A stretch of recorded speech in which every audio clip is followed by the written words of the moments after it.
নমস্কার সকলকে, মায়ের হেসেলে সকলকে স্বাগত। আজকে আমি আপনাদের সঙ্গে শেয়ার করব একটা বাঙালির খুব পরিচিত রান্না, মাছের মুড়ো দিয়ে মুগ ডাল। এটা আমরা বিভিন্ন অনুষ্ঠান বাড়িতে খেয়ে থাকি, ভীষণই ভালো লাগে। তো আমি এর জন্য নিয়েছি 250 গ্রাম সোনা মুগ ডাল। আমি এখানে সোনা মুগ ডালই নিয়েছি, 1 বাটি ডাল নিয়েছি, আর মাপ হিসাবে বলতে গেলে এখানে 250 গ্রাম আছে। আমি ডালটাকে গ্যাসটা ফুল বাড়িয়ে এটা একটু হালকা লালচে করে একটু ভেজে নেব। মিনিট 5 একটু নাড়াচাড়া করলেই ডালটা আমার ভাজা হয়ে যাবে। আর ডালটা যেন খুব সুন্দর একটা ফ্লেভার আসে, তার জন্য আমি এখানে একটা তেজপাতাও দিয়ে দিলাম। তেজপাতাটা পরে আমি উঠিয়ে নেব। আমার ডালটা ভাজা হয়ে গেছে, আমি একটা বাসনে ঢেলে নিলাম। ঢেলে একটু একবার দুবার একটু জল পাল্টে ধুয়ে নেব। ডালটার যখন আমি জল দেব তখন কিন্তু হাত দিয়ে ধোবেন না, ডালটা গরম আছে, হাতে লেগে যেতে পারে। এইভাবে খুন্তি দিয়ে নাড়িয়ে দুবার একটু ধুয়ে নিলেই হবে, খুব ধোয়ার প্রয়োজন নেই। আমি তেজপাতাটা উঠিয়ে ফেলে দিলাম। আমার ডালটা ধোয়া হয়ে গেছে।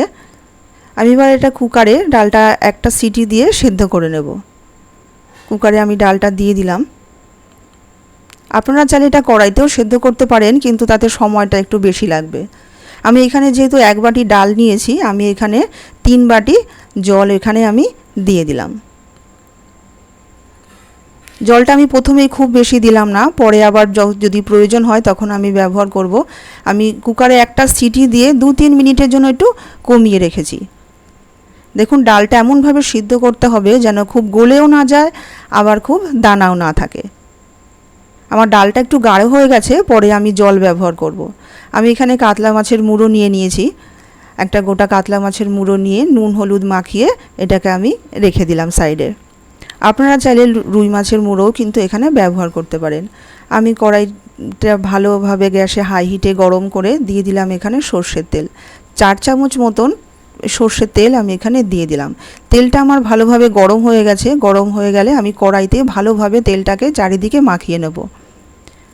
তারপরে আমি মাছের মুড়োগুলোকে একটু লালচে করে ভেজে নেব।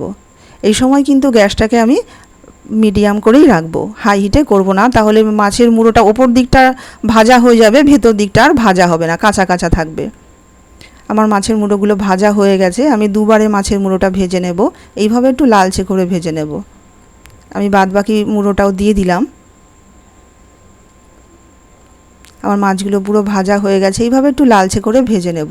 এবার ওই তেলের মধ্যেই দিয়ে দিলাম আমি কিছু গোটা গরম মশলা।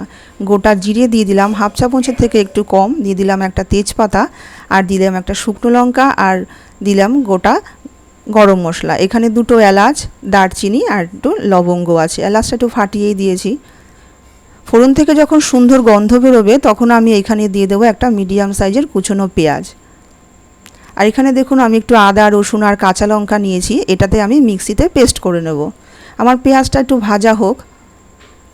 আমি একটু নুন দিয়ে দেবো যেন মশলার পেঁয়াজটা একটু তাড়াতাড়ি সেদ্ধ হয়ে যায়, একটু নরম হয়ে যায় তাড়াতাড়ি।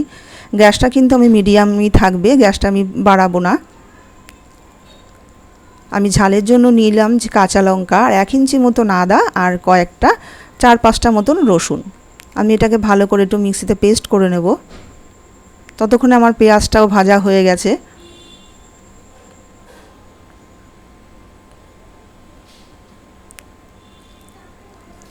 এবার এই মশলাটা আমি ঢেলে দেব। এই মশলাটা দিয়ে ভালো করে একটু কষিয়ে নেব 3-4 মিনিট ধরে।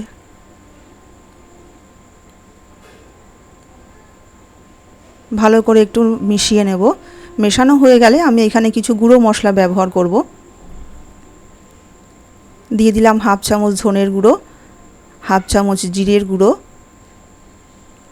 1/2 চামচ কাশ্মীরি লঙ্কার গুঁড়ো, আর দিয়ে দিলাম 1/2 চামচ হলুদ গুঁড়ো। কাশ্মীরি লঙ্কার গুঁড়োটা অপশনাল, আপনারা চাইলে দিতেও পারেন, নাও দিতে পারেন, কিন্তু দিলে কালারটা ভীষণই সুন্দর হয়। দিয়ে সমস্ত মশলাগুলোকে ভালো করে আবার একটু মিশিয়ে নেব। একটু একটু জল দিয়ে ভালো করে মিশিয়ে যখন তেল রিলিজ হতে শুরু করবে তখন আমি এখানে দিয়ে দেবো একটি মিডিয়াম সাইজের টমেটো। টমেটোটা দিয়েও ভালো করে মশলার সাথে একটু কষিয়ে নেব। আমি এখানে দিয়ে দিলাম স্বাদ মতন নুন। আমি ডালে কিন্তু সিদ্ধ করার সময় কোনো নুন ব্যবহার করিনি, এইখানে কিন্তু একেবারে স্বাদ অনুযায়ী নুনটা ব্যবহার করলাম। আর মশলাটা কষানো হয়ে গেছে, আমি মাছের মুড়োগুলোকেও দিয়ে দিলাম। মাছের ভাজার যে তেল সেটাও আমি দিয়ে দিলাম। তেলটা কিন্তু ফেলে দেবেন না, অবশ্যই দেবেন, তাতে রান্নার স্বাদটা বেশি গুণ ভালো হয়। মাছের মুড়োটা দিয়েও ভালো করে মিনিট 5 ধরে ভালো করে একটু কষিয়ে নেব। আমার কষানো হয়ে গেছে মশলাটা, এবার আমি ডালটা দিয়ে দেব। পুরো ডালটা দিয়ে ভালো করে মশলার সাথে এবার মিশিয়ে নেব।